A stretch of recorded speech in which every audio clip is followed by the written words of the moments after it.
여러분 요즘 세대들을 뭐라고 일컬죠? 요즘 신세대들 다 모르세요? 한국에서 무슨 세대라고 그래요? MZ 세대라고 그러죠. 제가 이 MZ 세대를 우리 캄보디아 청년에게 MZ 세대 이렇게 얘기했더니 못 알아듣더라고요. MZ 우리 발음으로는 Z잖아요. 그래서 MZ 세대 이렇게 얘기했더니 못 알아들어요. 한참 설명을 하니까 목사님 MZ 세대요 이러는 겁니다. 이 조그만한 그 한 단어에서도 우리가 이렇게 소통이 잘 안 되는 걸 볼 수 있습니다. 여러분 혹시 청년들 중에서 한국에 있는 친구들하고 이 소통이 잘 되세요? 저는 이 젊은이들하고 이렇게 가끔 소통할 때 보면 잘 못 알아듣겠어요. 그들이 쓰는 언어를 그렇게 쉽게 그냥 이해할 수가 없습니다.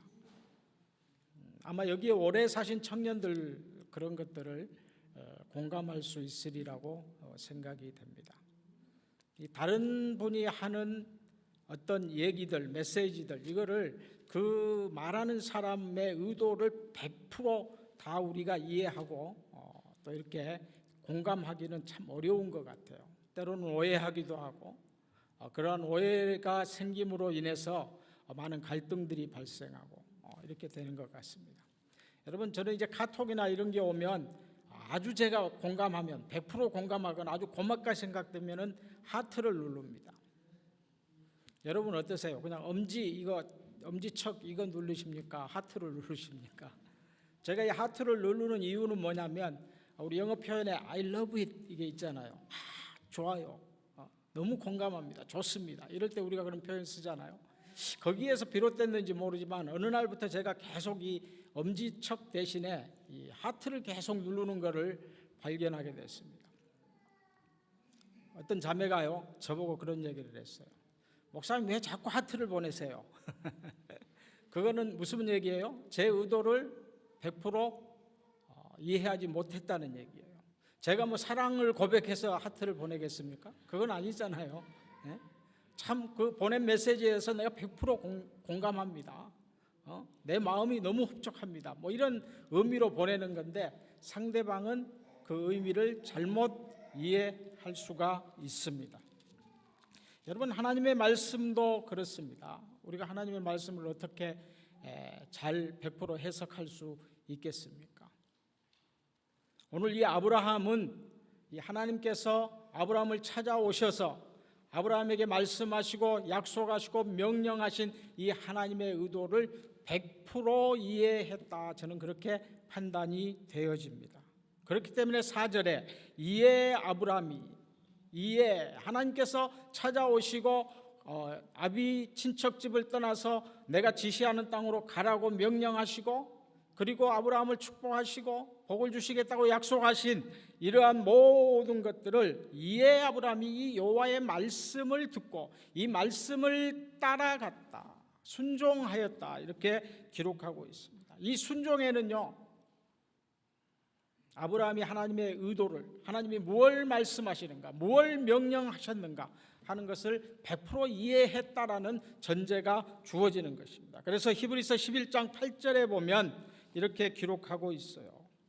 히브리서 11장 8절에 믿음의 조상들을 11장의 믿음의 조상들을 쭉 나열하면서 특별히 아브라함에 가서는 믿음으로 아브라함은 부르심을 받았을 때 순종하여 장래의 유업으로 받을 땅으로 나아갈새 어떻게 나갔어요? 갈 바를 알지 못하고 나아갔으며 이건 무슨 의미예요? 본인이 어떤 대책을 세우거나 어떤 것들을 행한 것이 아니라 아무 대책 없이 갈 바를 알지 못하고 하나님의 말씀을 이해하고 그 말씀에 100% 순종해서 나아갔다라는 그러한 말씀을 그러한 평가를 지금 히브리서에서 하고 있는 것입니다.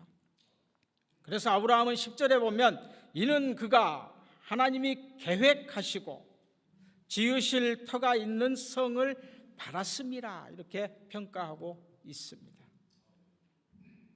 아브라함이 하나님의 이 말씀을 이 지금 찾아오셔서 약속하신 이 약속의 말씀을 어떻게 이해했을까요? 그것 또한 제가 이 말씀을 쭉 깊이 묵상하면서 100% 이렇게 이해했다라고 장담할 수는 없습니다. 그러나 최선을 다해서 아브라함이 이 하나님께서 약속하신 이 약속의 말씀의 의미가 무엇일까? 이거 오늘 여러분과 함께 나누어 보기를 원합니다. 창세기 1장 1절 우리 다 같이 한번 암송해 볼까요? 시작. 조금 크게 한 번 더 하겠습니다. 시작. 예, 아멘. 우리가 누구나 다 암송하는 말씀입니다. 성경은 하나님께서 창조주 하나님이시라는 선포로부터 시작됩니다. 여러분, 하나님이 창조주라 하신 이 말씀은 무슨 말씀이시겠어요? 하나님이 주인 되심을 말씀합니다. 하나님이 만드셨기 때문에 이 세상 온 우주 만물의 주인 되시죠. 주인 되시기 때문에 하나님께서 운행하시고 운영하신다라는 그런 의미가 있어요. 그래서 오늘날 이 시간에도 하나님의 계획하에서 하나님께서 이 우주 모든 만물을 운행하시고 하나님의 뜻대로 진행해 나가신다라는 것을 우리가 믿음으로 고백해야 합니다. 이러한 선포와 함께 창세기 1장에서 창조 사역에 대해서 자세하게 설명하고 있는데요, 우리가 이 창조 사역 첫날부터 여섯째 날 쭉 살펴보면서 공통적으로 기록하고 있는 한 가지 사실이 있습니다. 첫째 날이 끝나고 나서도 그러고 마지막 여섯째 날 창조가 끝나고 난 후에도 동일하게 이렇게 평가합니다. 무엇이라고 기록하고 있습니까? 하나님이 보시기에 좋았더라. 여러분, 마지막 창조를 끝내시고 하나님께서 이 온 우주 만물을 창조하신 그 창조물들을 보시고 하나님이 보시기에 심히 좋았더라. 그냥 좋은 것도 아니고 심히 좋았더라, 이렇게 기록하고 있습니다. 이 하나님의 이 좋아하심, 이것 여러분 무엇으로 어떻게 여러분들이 이해하십니까? 막연하게 하나님이 그냥 우리가 기뻐하는 것처럼 막 기뻐서 그렇게 춤추며 뛴 그런 모습을 상상하십니까? 저는 요즘에 이 마음에 대해서 깊이 생각하면서 조금 이해할 수 있는 게 무엇이냐면, 여러분, 제가 작년 9월에 두 아들을 다 결혼을 시켰습니다. 그런데 이제 아들만 둘만 있으면 별 재미가 없어요. 저 자신 원래가 애들하고 잘 소통을 안 하는 스타일이기 때문에 재미가 없기도 하지만, 또 아들들도 절 닮아서 저에게 뭐 그렇게 살갑게 막 이렇게 하지 않기 때문에. 근데요, 두 며느리를 보고 나니까요, 분위기가 다르더라고요. 그냥 아버님 이렇게 불러주는 이 소리만 들어도 이 마음이 얼마나 흐뭇하고 좋은지. 여러분, 이런 것들을 경험하면서 제가 하나님이 이 좋았더라 하는 이 마음이 이 감정하고 비슷하지 않을까, 이렇게 이해를 해봅니다. 저 뒤에도 지금 어린아이가 있는데 저렇게 지금 할아버지 품에 안겨서 땡깡고 부리고 이렇게 예배를 드리고 있습니다. 아까 여기 남자아이, 제가 짐작하는데 우리 지 목사님 손자 맞죠? 우리 정 목사님 손자가 되기도 하고요. 여러분, 제 또래 친구들 만나보면요, 핸드폰에 푹 빠져 있어요. 뭘 보겠어요? 손자들 손녀들 동영상 받아가지고 거기 그냥 보면서 그냥 입이 이렇게 찢어져 얼마나 좋아하는지 몰라요. 저는 옆에서 어떻게 하겠어요? 그저 부러운 눈빛을 보낼 뿐입니다. 이제 앞으로 커밍 순 바라기는, 그렇지만 뭐 누가 알겠습니까만. 그러면서요, 자기 혼자만 보고 좋아하면은 덜 얄밉죠. 그거 보면서 그냥 보여주면서 예쁘지 막 이래요. 자기 손자니까 예쁘겠죠. 당연히 예뻐야죠. 그러나 제가 볼 때는 별론데. 이게 하나님의 마음 아니겠어요? 보시기에 심히 좋았더라. 그냥 뭐 손자들 보기만 해도 얼마나 좋습니까? 그게 하나님의 마음이 아닐까, 이렇게 제가 이해를 해봅니다. 자, 이런 하나님의 마음, 창조 후에 하나님은 어떤 계획을 가지고 계셨을까요? 인간과 함께 이 아름다운 창조물 안에서, 에덴 동산 안에서 함께 교제하며 그들로부터 찬양을 받으며 예배를 받으며, 이거 하나님이 기대하셨을 거예요. 그런데 어떻게 됐어요? 아담과 하와가 범죄함으로 말미암아 금지된 선악과를 따먹음으로 말미암아서 이 하나님과의 관계가 깨어지게 됩니다. 그렇지만 하나님께서는 인간의 이 타락에도 불구하고 그들에게 복음을 주셨어요. 인간은요, 두 번째 또 타락하게 됩니다. 너무 죄악이 관영했다. 성경은 이렇게 기록하고 있어요. 그래서 하나님께서는 홍수로 이 모든 인류를 멸망하시기로 작정하셨어요. 그리고 시행하셨습니다. 그러나 하나님께서 또 구원의 은혜를 베푸셔서 노아의 가족을 구원하시고 그들에게 무지개 언약을 허락해 주셨습니다. 두 번의 실패로 그쳤으면 좋았을 텐데 세 번의 실패가 또 오게 됩니다. 이 사건이 뭐예요? 바벨탑 사건입니다. 인간이 교만해졌어요. 우리가 성을 쌓자. 하늘 끝까지 성을 쌓자. 우리의 이름을 알리자. 이 모습을 본 하나님께서 이 온 인류들을 세상에 흩으셨습니다. 언어를 혼잡하게 하셨습니다. 그런 후에 이제 하나님께서 아브라함을 찾아오신 거예요. 그래서 지금까지 설명드린 이 세 가지 사건은 오늘 이 하나님의 언약, 하나님의 약속, 이거의 배경이 되는 그러한 사건들입니다. 왜 하나님이 아브라함을 택하셔야만 했고, 왜 하나님께서 아브라함을 찾아오셔야만 했고, 왜 하나님께서 아브라함에게 이러한 약속을 하셔야 했는가 하는 것들을 설명해 주고 있어요. 그래서 이 성경 66권을 우리가 크게 두 가지로 분류할 수 있다면 지금까지 이 창세기 12장 앞에 있는 부분과 그 뒤에 있는 부분, 뒤에 있는 많은 이 성경의 책들은요, 이 창세기 12장 1절에서 3절 하나님이 찾아오시고 약속하신 이 약속이 어떻게 이루어지고 있는가 하는 것을 기록하고 있어요. 하나님의 약속은 무엇이었습니까? 너로 큰 민족을 이루겠다. 네 땅을 떠나면 너에게 땅의 축복을 주겠다. 너 지금 자손이 없지만 내 약속은 너로 말미암아 큰 민족을 이루게 하고 너로 말미암아 온 민족들이 하나님 앞으로 구원받는 복의 근원이 되게 하겠다는 것이 하나님의 약속이었습니다. 이 약속은요, 세 가지 점진적으로 성취되고 있는 것을 볼 수가 있습니다. 첫 번째, 아브라함 시대에 이미 성취되었습니다. 하나님의 말씀은요, 아브라함을 통해서 성취된 것을 우리가 성경을 보면 찾아볼 수 있어요. 단편적으로 한 가지에만 들어보면 창세기 22장 18절에 보면은 다시 하나님께서 이 약속에 대해서 컨펌하시는 것을 볼 수 있어요. 또 내 씨로 말미암아 천하 만민이 복을 받으리니 이는 내가 나의 말을 준행하였습니다. 이렇게 컨펌하고 하나님께서 아브라함에게 자손을 주시고 복의 근원이 되게 하신 것을 성경을 통해서 우리는 알 수가 있습니다.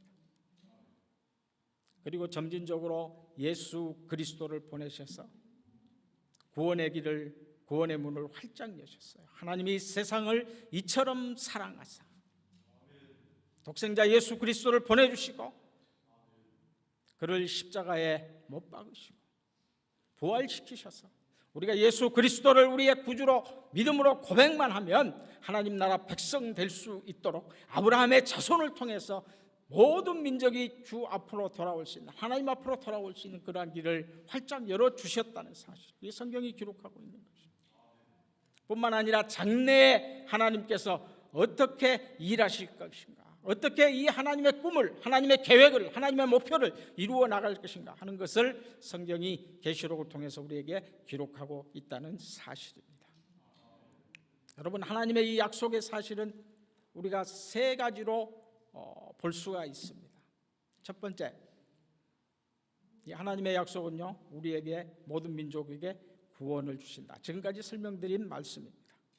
두 번째는요, 이 하나님의 약속은요, 하나님을 향하여서 하나님의 영광을 위해서 이 약속이 이루어지는 것입니다.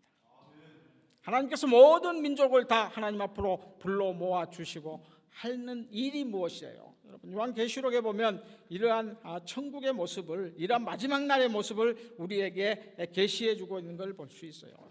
요한계시록 8장에 보면은 이 어린 양 보좌 앞에 모여서 이제 왕의 대관식을 하는 그런 모습을 우리에게 보여주고 있습니다. 요한계시록 7장에 보면 9절에부터 12만 4천 명의 이 모든 지파 중에 인치심을 받은 자들을 쭉 7장에 기록하고 난 후에 2일 후에 내가 보니 각 나라와 족속과 방언 백성과 방언에서 아무것도 능히 셀 수 없는 큰 무리가 나왔다. 이 무리가 무엇이에요?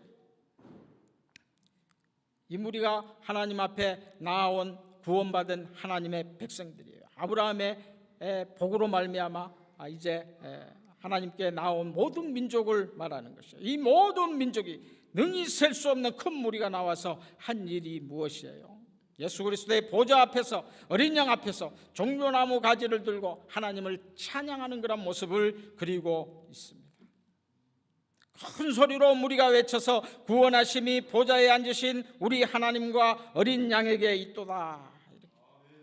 그 후에 모든 천사와 보좌의 장로들과 내 생물의 주위에 서 있는 보좌 앞에 있는 모든 사람들이 엎드려서 얼굴을 대고 하나님께 경배했다. 이렇게 기록하고 있습니다. 아멘. 찬송과 영광과 지혜와 감사와 존귀와 권능과 힘이 우리 하나님께 세세토록 있을지어다. 이게 하나님이 아브라함에게 행하셨던 약속의 마지막 목표인 것이에요. 모든 민족이 하나님 앞에 와서 죄로 말미암아 끊어질 수밖에 없었던 이 하나님과의 교제를 회복시키는 것입니다. 그래서 하나님 앞에서 구원받은 모든 백성들이 경배하는 그날, 우리가 그날을 바라보고 나아가는 것이에요. 이 일 후에 요한계시록 뒤에 어떤 일들을 기록하고 있습니까? 이 악한 영 마귀 사탄을 어떻게 멸망시키는가? 그래서 하나님의 이 아브라함에 대한 약속의 말씀에는요, 어떤 목표가 포함되어 있냐면은 악한 영에 대한 전쟁을 말하는, 그들에게 대해서 승리할 것을 하나님께서 약속하는 것이에요. 이 승리가 이루어져야 마지막 종국적인 완전한 구원이 이루어질 수 있는 것입니다. 그래서 계시록 끝까지 쭉 마지막 승리를 선언하는 그 시간까지 어떻게 하나님께서 이 악한 영들을 제압하고 멸망시킬 것인가 하는 것을 기록하고 있는 것입니다. 여러분, 오늘 우리가 이러한 아브라함의 약속, 이러한 것들을 아브라함은 아마도 100% 깨닫고 믿음으로 수용했기 때문에 순종할 수 있었으리라고 확신합니다. 믿습니다. 이 말씀은요, 아브라함에게만 주어지고 끝난 약속의 말씀이 아니에요. 오늘 우리에게도 동일하게 하나님께서 찾아오셔서 우리에게 명령하십니다. 너의 모든 것 다 포기하고 네가 가진 것 다 내려놓고 나의 약속의 말씀 붙들고 내가 지시할 곳으로, 내가 지시하는 일로 너를 헌신해라, 드려라 하는 것이 아브라함에게 찾아와서 요구했던 하나님의 요구였고, 오늘날 우리에게 또 찾아오셔서 하나님께서 동일하게 요구하시는 요구사항인 것입니다. 여러분, 이 하나님의 부름 앞에, 하나님의 요구 앞에, 하나님의 약속 앞에 어떻게 여러분 반응하시렵니까? 어떻게 응답하시렵니까? 아브라함처럼, 여러분 실은요, 아브라함은 정말 대책 없는 사람이었어요. 그래서 성경에도 그렇게 평가하고 있잖아요. 갈 바를 알지 못했다. 여러분, 갈 바 알지 못하고 가는 거 얼마나 어리석은 일입니까? 제가 여기서 토론토에서 여기까지 오는데요, 뭐 몇 번 왔다 갔다 한 길이지만은 내비게이션을 켜고 왔습니다. 왜요? 갈 바를 알지 모르기 때문에.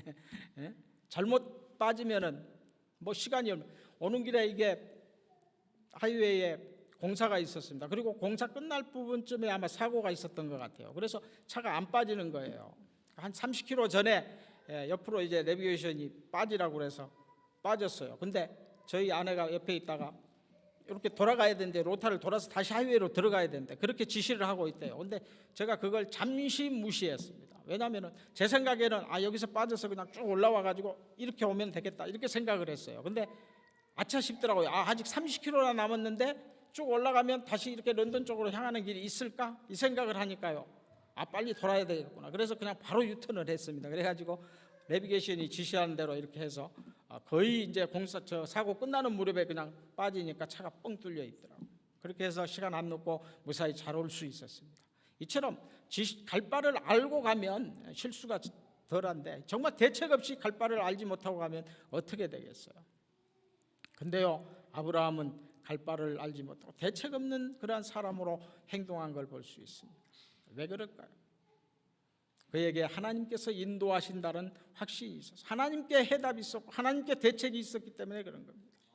우리 인생에 있어서 우리가 정말 대책 없이 살면 안 되겠죠. 좀 대책도 세우고 노후 대책도 하고 손자 손녀들 용돈이라도 좀 주려면 뭔가 좀 모아놓기도 하고 이래야 될 것 같은데, 제가 여러분 이제 선교를 나가겠다고 이렇게 마음을 먹고 주위 분들, 목사님들, 친구들, 동기들에게 선교 갑니다 이렇게 얘기를 하니까요, 어떤 한 잘하는 목사님이 저보고 그러시더라고요. 참 목사님 대책 없이 사십니다. 맞아요, 대책 없이. 제가 여러분 10년이 됐는데요, 지금 선교 나간 지. 처음 나갈 때 정말 대책 없었어요. 왜냐하면 갑자기 준비해서 기도해서 뭐 계획을 세워서 선교사로 헌신해서 나간 선교사가 아니기 때문에 어느 날 갑자기 캄보디아 한번 갔다 와가지고 선교 가겠습니다 이래서 나간 정말 대책 없는 사람이었어요. 그러나 제 나름대로는 하나님의 사인이 있었다라고 생각하고 고백을 합니다.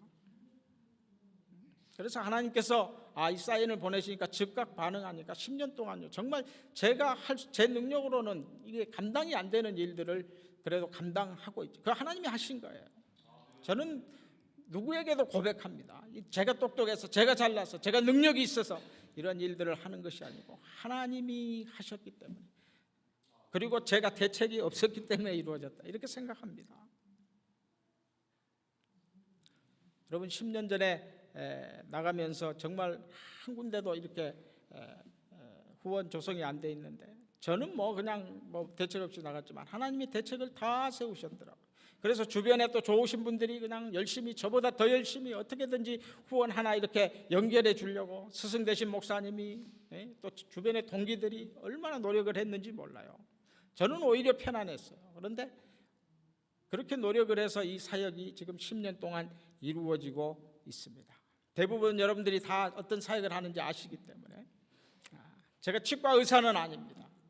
그러나 하나님의 예비하심이 또 어디에 있었냐면, 제가 토론토에서 개척교회 하면서 한 5년 정도를 이제 자립이 안 되니까 뭐 일을 해야 될 거 아니에요. 먹고는 살아야 되니까. 그래서 치기공일을 했습니다. 이 기공일을 하다가 제가 캄보디아 방문하게 돼서 캄보디아 가니까 뭐가 보이겠어요? 이 썩은 이빨들만 보이는 거예요. 그래서 마음속에 누군가는 와서 해야 되겠구나, 이 마음을 가지고 돌아와서 이 일을 하기로 작정하고 이렇게 대책 없이 나가게 되었습니다. 치과 의사도 아닌데 지금 이 치과 사역을 어떻게 하겠어요? 저희 버스에 지금 의자가 3개가 장착이 되어 있습니다. 트럭에서 우리가 가지고 있는 치과 진료 세트가 5세트가 들어가 있어요. 현재는 지금 의사 3명 그리고 간호사 3명, 현지인들 이렇게 의료진을 꾸리고, 그 다음에 버스 기사 그리고 행정, 사역 겸 행정 이렇게 해서 8명이 우리 치과팀입니다. 이번에 이제 안경 사역을 애드해 가지고 안경사가 2명이 지금 더 붙어서 지금 10명이 팀을 이루고 이 사역을 감당하고 있습니다. 저희가 1년에 작년에 10,000명까지는 안 됐지만 9,700명 정도 이렇게 진료를 한 것 같아요.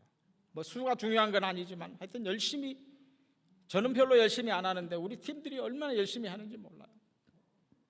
이 친구들이요, 아침에 시작하면 점심 때까지 놓지를 않아요. 놓을 수가 없죠. 왜냐하면 사람들이 와서 기다리고 있는데 어떻게 쉬겠어요. 점심 딱 한 30분 먹고 나서 또 잠깐 쉬었다가 또 이제 저녁 끝날 때까지 하는데, 환자들이 많으면요 돌려보내야 되잖아요. 저는 늘 돌려보내라고 그럽니다. 한 4시까지 끝낼 거 딱 계산해서 그렇게 끝내고 돌려보내야 그 다음날 또 사역을 할 수 있어요. 그렇지 않습니까? 어떻게 뭐 무쇠로 만든 무슨 로봇도 아니고 어떻게 계속해서 막 그냥 그렇게 일만 하겠어요. 그래서 돌려보내라고 그러는데 이 친구들은, 현지인들은 못 돌려보내요. 어떻게 된 게. 그래서 와서 이렇게 쳐다보고 있으면 그냥 다 받아서 해줘요. 어떤 때는 하다 보면 7시까지도 하고, 최소한 우리가 4시에는 끝내고 정리하고 들어와야 저녁 먹고 또 쉬었다가 그 다음날 이 사역을 하는데 7시까지 막 그러고 있어요.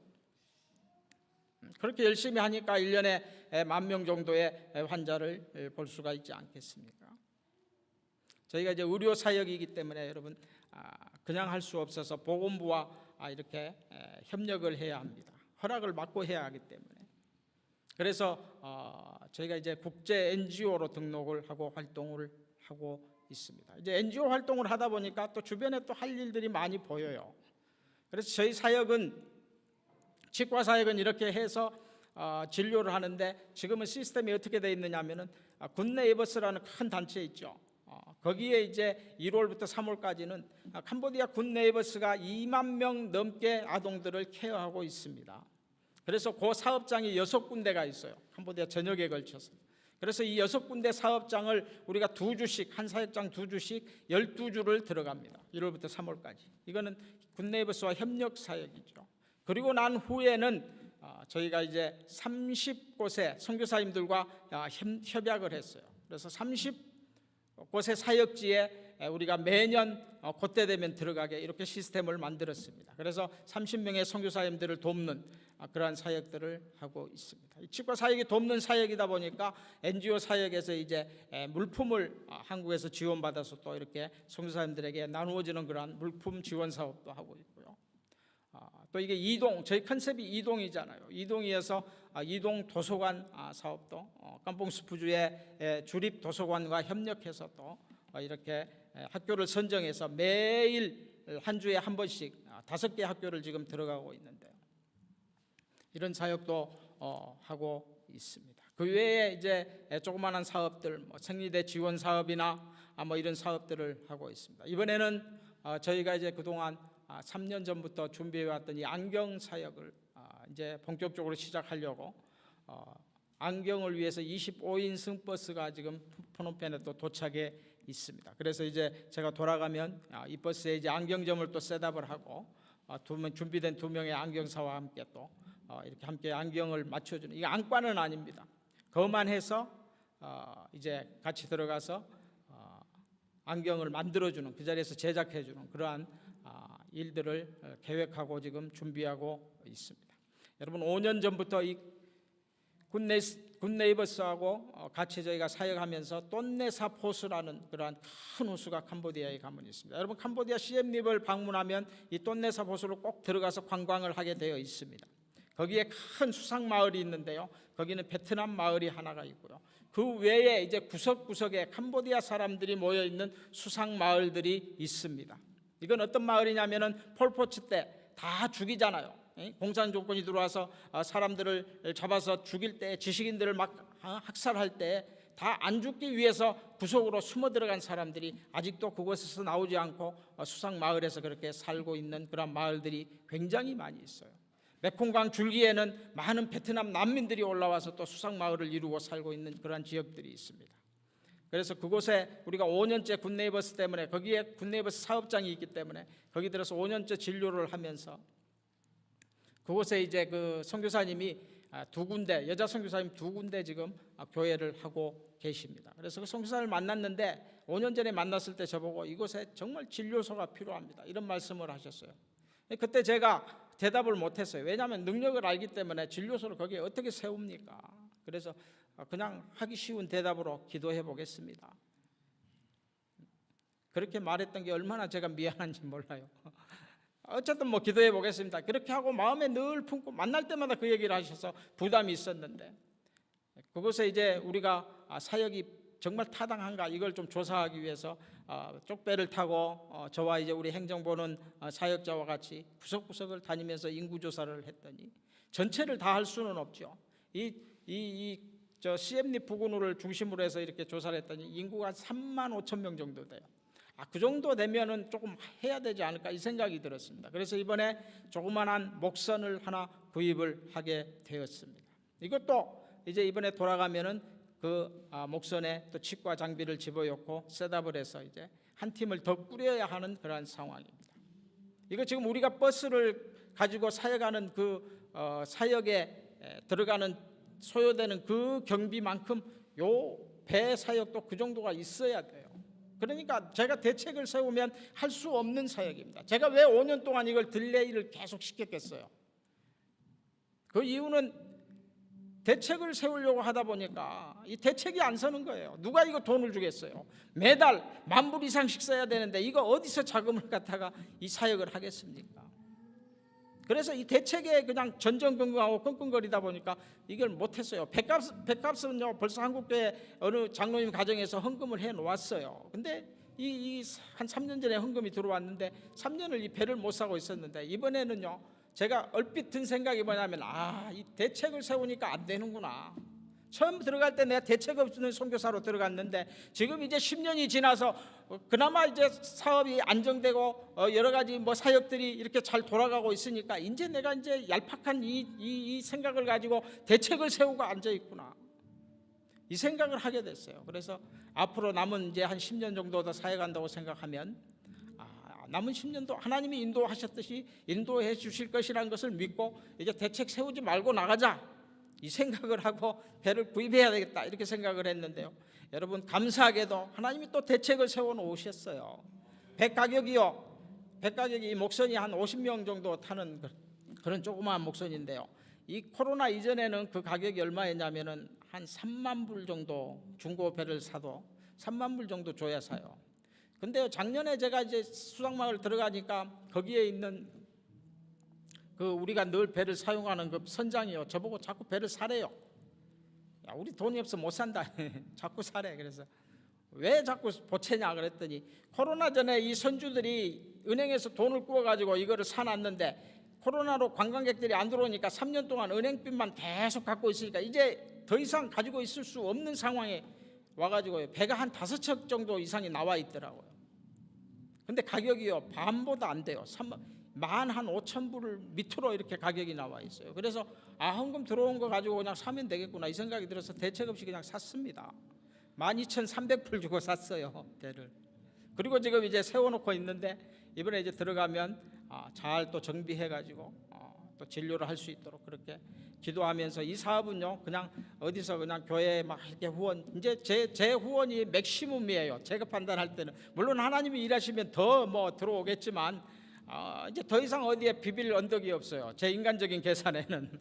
그래서 이제 그거는 이제 뭐 기도하고 하나님 역사하기를 믿지만 또 이제 대책을 세우는 일이긴 한데 이번에 이제 NGO이기 때문에 초록우산이라는 그런 NGO 단체에 지금 사업 제안을 하나 넣어놓고 있습니다. 그래서 이 수상마을에 이 진료 사업을 너네가 좀 맡아서 해주면 우리가 열심히 일하겠다 이렇게 지금 넣어놓고 기도하고 기다리고 있는 것입니다.